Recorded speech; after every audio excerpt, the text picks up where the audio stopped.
दोस्तों, जीवन चलते का नाम है। इस पर एक छोटी सी कविता प्रस्तुत कर रहा हूँ।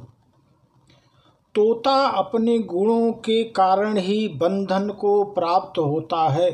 तोता अपने गुणों के कारण ही बंधन को प्राप्त होता है। बगुले को कोई नहीं बांधता, अर्थात गुणवान को ही सताया जाता है। गुणवान को ही सताया जाता है। सरल बात है कि घाव पर ही चोट लगती है। सरल बात है कि घाव पर ही चोट लगती है। अन्न पास न रहे तो भूख लग बढ़ती है। अन्न पास न रहे तो भूख बढ़ती है। संकट काल में अपने भी बैरी हो जाते हैं। अर्थात विधाता के विपरीत हो जाने पर क्या क्या नहीं सहना पड़ता। विधाता के विपरीत हो जाने पर क्या क्या नहीं सहना पड़ता।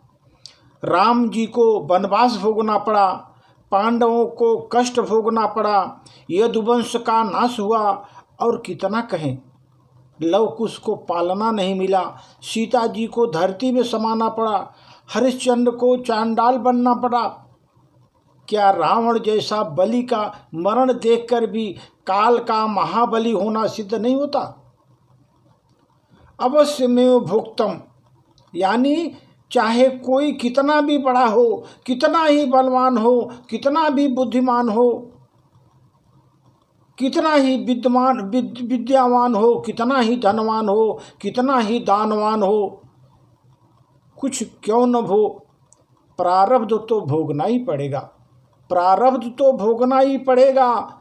तो बुद्धिमान साधक को अधैर्य त्याग कर, शिकायत न करते हुए, उचित समय की प्रतीक्षा करते हुए, अपमान सहते हुए भी मुस्कुराते खिलखिलाते हुए परमात्मा प्राप्ति का अपना साधन करते रहिए। मुस्कुराते खिलखिलाते हुए ही परमात्मा प्राप्ति का अपना साधन करते रहना चाहिए। युधिष्ठिर को त्रिदंडी सन्यासी बनना पड़ा, भीम को रसोइया बनना पड़ा, नकुल सहदेव को दास बनना पड़ा, अर्जुन को बाण चढ़ाने में प्रवीण था, फिर भी हाथी के सूंड को भुजाओं में डालना पड़ा, कंगन पहनने योग्य बनाना पड़ा।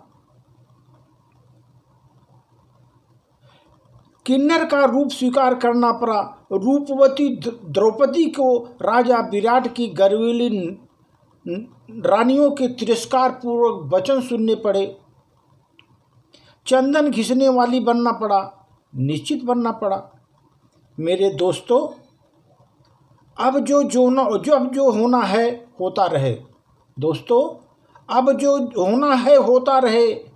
सुख आए दुख आए, सुख आए दुख आए, साधना कैसा भी चलता रहे।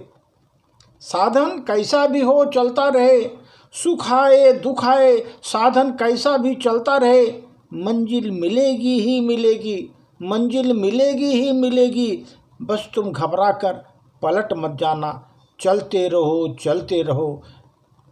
यही ही संसार का नियम है, प्रकृति का नियम है। इसके अनुसार हमको चलना ही है। धन्यवाद।